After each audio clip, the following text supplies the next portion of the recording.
Hi എല്ലാവർക്കും നമസ്കാരം. അപ്പം ഇന്ന് എല്ലാവരും പഠിത്തമൊക്കെ എങ്ങനെ പോകുന്നുണ്ട്? നന്നായിട്ട് പഠിക്കുക, എല്ലാവരും നന്നായിട്ട് നല്ലൊരു റാങ്ക് ലിസ്റ്റിലോട്ട് എത്തട്ടെ. എല്ലാവരും പഠനം കണ്ടിന്യൂസ് ആയിട്ട് കൊണ്ടുപോകുക കേട്ടോ. അപ്പോൾ ഇന്നത്തെ എൻ്റെ വീഡിയോ എന്ന് പറയുന്നത് നോട്ട്സ് എങ്ങനെ പ്രിപ്പറേഷനെ കുറിച്ചാണ്. ക്ലാരിറ്റി ഉണ്ടോ എന്ന് അറിയത്തില്ല, എന്നാലും മാക്സിമം ചെയ്തിട്ടുണ്ട്. അപ്പം നിങ്ങൾ എന്തെങ്കിലും സജഷൻസ് ഉണ്ടെങ്കിൽ നിങ്ങൾ കമൻറ്റ് ചെയ്യാവുന്നതാണ്. അപ്പോൾ ലൈക്ക് ചെയ്യുക, ഷെയർ ചെയ്യുക, സബ്സ്ക്രൈബ് ചെയ്യുക. ഓക്കെ, നമുക്ക് വീഡിയോയിലോട്ട് കിടക്കാം. അപ്പം ഞാൻ കാണിച്ചേക്കുന്നത് ഒരു ഇന്ത്യയുടെ മാപ്പിനെ കുറിച്ചാണ്. ഇന്ത്യയുടെ ഒരു ചാപ്റ്റേഴ്സ് എടുത്തിട്ട് അതിൻ്റെ കുറച്ച് കാര്യങ്ങൾ, എൻ്റെ സ്റ്റേറ്റുകളും അങ്ങനെയുള്ള കുറച്ച് കാര്യങ്ങൾ എഴുതിയേക്കുന്നതാണ്. നിങ്ങൾക്ക് അതിന് ഫ്ലോ ചാർട്ട് കൊടുത്ത് അല്ലെങ്കിൽ ബ്രാഞ്ചസ് കൊടുത്തെടുക്കാം. ഞാൻ ഇതിൽ പിന്നെ ഇന്ത്യയുടെ ഒരു മാപ്പ് കൊടുത്തിട്ട് അതിനകത്ത് സ്റ്റേറ്റുകൾ മാർക്ക് ചെയ്ത് പോയേക്കാം. അതാകുമ്പോൾ നമുക്ക് പെട്ടെന്ന് ഓർമ്മ നിൽക്കും ഏതൊക്കെ സ്റ്റേറ്റ് എവിടെയൊക്കെയാണെന്നും അതിൻ്റെ റിവേഴ്സൊക്കെ എവിടെ കുറിച്ചാണെന്നും ഒക്കെ അറിയുന്നതിന് വേണ്ടിയിട്ടാണ് അങ്ങനെ ചെയ്യുന്നത്.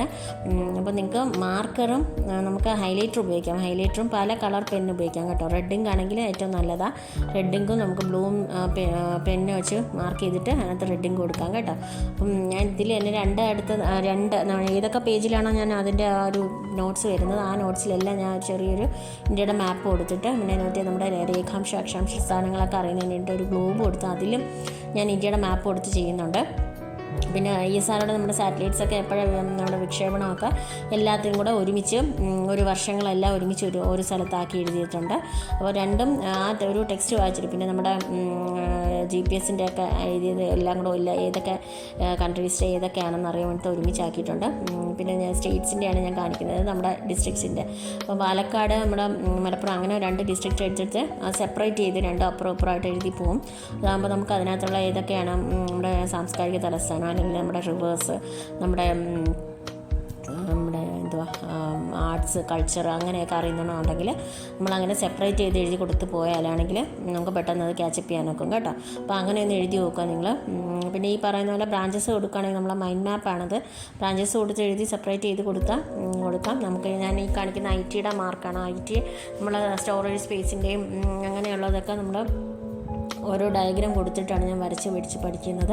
അപ്പോൾ അങ്ങനെ കൊടുക്കാം. നമുക്ക് പെട്ടെന്ന് സ്റ്റിക്കായിട്ട് നമുക്ക് സ്റ്റിക്ക് ഓൺ ചെയ്യാൻ നമുക്ക് മൈൻഡിൽ നിൽക്കുന്ന കാര്യങ്ങളാണ് ഇതൊക്കെ കേട്ടോ. അപ്പോൾ അങ്ങനെ പെട്ടെന്ന് വരച്ചെടുക്കാം. പിന്നെ കായികവും വേദികളും നമ്മൾ സെപ്പറേറ്റ് ചെയ്ത് എഴുതാം. നമ്മുടെ ഇംഗ്ലീഷ് ആണെങ്കിലും അറിഞ്ഞൂടാത്ത പോയിൻറ്റ്സ് പേപ്പറിൽ കുറിച്ച് വെച്ചിട്ടാണ് ഞാൻ കാണിക്കുന്നത്. പിന്നെ ഒരുപാട് നോട്ട്സൊക്കെ എഴുതുന്നതെല്ലാം ഞാനിങ്ങനെ ഷോർട്ട് നോട്ട്സ് ആക്കി എഴുതുന്നത്. നിങ്ങൾ ഒരു റാങ്ക് ഫയലിന് പുറത്ത് വേറൊരു റാങ്ക് ഫയൽ ആക്കാതെ നോട്ട്സ് മാക്സിമം ചെറുതാക്കി എഴുതാൻ നോക്കുക. ഷോർട്ട് നോട്ട്സാണ് ഏറ്റവും നല്ലത് കേട്ടോ. അപ്പോൾ അങ്ങനെ ഷോർട്ടാക്കി എഴുതുക. പിന്നെ ഈ നോട്ട് എഴുതി വെച്ചിട്ട് നിങ്ങൾ പഠിക്കുക കേട്ടോ. പഠിച്ചെടുക്കാനായിട്ട് നോട്ട് എഴുതുക, അല്ലാതെങ്കിൽ നമ്മുടെ വേസ്റ്റ് ഓഫ് ടൈമാണ് ഈ നോട്ട് എഴുതുന്നത് പറയുന്നത്. മാക്സിമം നിങ്ങൾ പഠിക്കാൻ നോക്കുക. എന്നിട്ട് വേണം നോട്ട്സ് എഴുതിയിട്ട് അത് എഴുതുമ്പോൾ കുറച്ചുകൂടെ നമുക്ക് റിവിഷനും അതൊരു സഹായിക്കുന്നതായിരിക്കും ഈ നോട്ട്സ് എഴുതുന്നത്. അപ്പോൾ പല കാര്യങ്ങളാണ്. ഞാനിപ്പം കെമിസ്ട്രി എടുത്ത് കാണിക്കുക. കെമിസ്ട്രിയിൽ ഞാനിങ്ങനെ എലമെൻറ്റ്സൊക്കെ ഓർത്തിരിക്കാൻ വേണ്ടി അതിനൊരു കോഡ് കൊടുത്ത് നമ്മൾ കോഡ് കൊടുത്താൽ തന്നെ അത് പിന്നെ മറന്നു. അങ്ങനെ ആ കോഡ് തന്നെ ഒന്നുകൂടെ സ്ട്രെസ് ചെയ്ത് അവിടെ എഴുതിയിട്ടുണ്ട്. എന്നിട്ട് അതിൽ മാർക്ക് ചെയ്താണ് ഞാൻ പഠിച്ചിരിക്കുന്നത്. അങ്ങനെ എല്ലാത്തിനും ഒരു ചാർട്ടോ അല്ലെങ്കിൽ ഒരു ഫ്ലോ ചാർട്ട് പോലെ അല്ലെങ്കിൽ ഒരു ബ്രാഞ്ചസ് പോലെയൊക്കെ കൊടുത്ത് നിങ്ങൾക്ക് വരയ്ക്കാം. കളേഴ്സ് ചേഞ്ച് ചെയ്യുകയാണെങ്കിൽ ആ ഒരു കളറിൽ പല കളറിൽ കൊടുത്താൽ അങ്ങനെ പെട്ടെന്ന് ഓർത്തിരിക്കും കേട്ടോ. നമ്മൾ ഈ പറയുന്ന പോലെ ഈ ഫ്ലവേഴ്സിൻ്റെ അങ്ങനെ പല ഷേപ്പുകൾ കൊടുത്ത് നമ്മൾ എഴുതുമല്ലോ. അങ്ങനെ എഴുതുമ്പോൾ നമുക്ക് പെട്ടെന്ന് ഓർമ്മ നിൽക്കുമ്പോൾ ഇന്ത്യയുടെ റിവേഴ്സ് നമ്മുടെ അല്ലെങ്കിൽ കേരളത്തിൻ്റെ തന്നെ പല റിവേഴ്സ് ഉണ്ടല്ലോ പലയിടത്ത്, അതെല്ലാം കൂടെ ഒരുമിച്ച് ഒരു പേപ്പറിലാക്കി ഇങ്ങനെ റൗണ്ട് ചെയ്ത് കൊടുക്കുകയാണെങ്കിൽ കളർ മാർക്ക് ചെയ്ത് വേറൊരു കളർ പെന്നിൽ കൊടുക്കുകയാണെങ്കിൽ നല്ലതായിരിക്കും. നമുക്കത് ഓർത്തിരിക്കാൻ പറ്റും.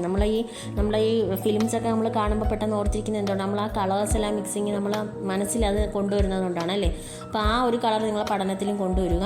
അങ്ങനെ പല കളേഴ്സ് കൊടുത്ത് നമ്മൾക്ക് നമ്മുടെ വിഷൻ എഫക്റ്റീവ് ആക്കുന്ന രീതിയിൽ പഠിക്കുകയാണെങ്കിൽ നമുക്ക് പെട്ടെന്ന് മെമ്മറൈസ് ചെയ്യാൻ നോക്കും. അപ്പോൾ ആ ഒരു മെത്തേഡ് നിങ്ങളൊന്ന് ട്രൈ ചെയ്തോ കേട്ടോ.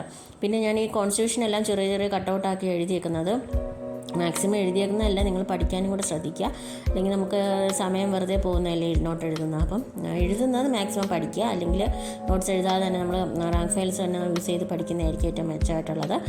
അപ്പോൾ നോട്ട്സ് എല്ലാം ഇങ്ങനെ പ്രിപ്പയർ ചെയ്ത് നമ്മൾ ഒരു ടെക്സ്റ്റ് നമ്മളൊരു ചാപ്റ്റർ വായിച്ചിട്ട് അതിൽ നിന്നുള്ള നമ്മുടെ നോട്ട്സും അല്ലെങ്കിൽ നോട്ട്സ് പ്രിപ്പറേഷൻ അല്ലെങ്കിൽ നമുക്ക് ക്വസ്റ്റ്യൻ ആൻഡ് ആൻസർ മെത്തേഡ് നമുക്ക് യൂസ് ചെയ്യാം കേട്ടോ. അങ്ങനെ എടുത്ത് നോക്കാം. അങ്ങോട്ടും ഇങ്ങോട്ടും മാറ്റി എഴുതി ഒരു ടോപ്പിക് എടുത്ത് അതിൻ്റെ ക്വസ്റ്റ്യൻ ആൻഡ് ആൻസർ എഴുതി മാറ്റി എഴുതുമ്പോൾ നമുക്ക് അത് ബൈ ഹാർട്ട് ചെയ്തെടുക്കാം. നമുക്കൊന്ന് വായിച്ച് നോക്കുമ്പോൾ ആ ആൻസർ മറച്ചു വെച്ച് നമുക്ക് പറയാൻ നോക്കും കേട്ടോ.